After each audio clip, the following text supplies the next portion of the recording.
I'm here to talk about tuna.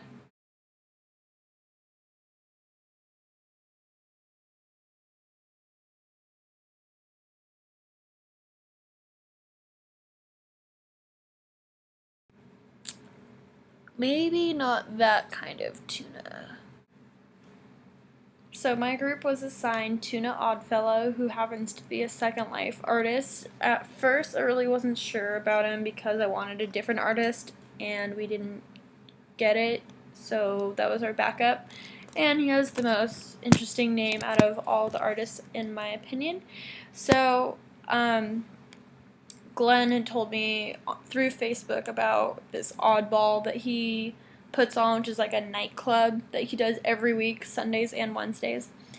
And I had tried to figure out, how to get there, and I messaged Tuna and sent him note cards and stuff, and he wasn't replying, so I was freaking out. So Glenn took me to the nightclub through Second Life, and I was able to meet up with Tuna, and he was actually really, really cool. Like, once I got like talking to him and stuff, at first I was freaking out kind of because he wasn't responding to any of my messages, and then he was like apologizing because he had to shut down the club or whatever.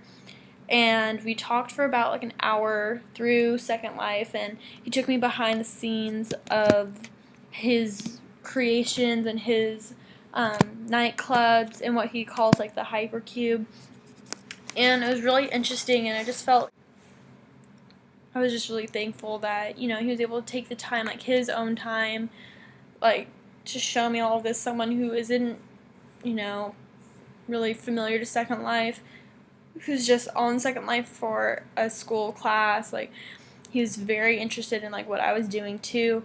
And then I looked him up like on Facebook, and I added him as a friend because at that time I wasn't sure if he was going to respond to me.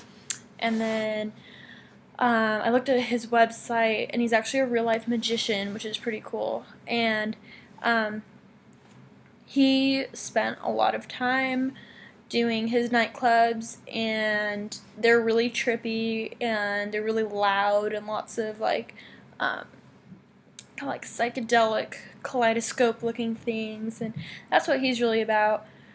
And I think that our art gallery is going to look pretty cool. My team members and I are thinking about something just really like trippy, just kind of like his stuff, and I hope it's going to turn out great.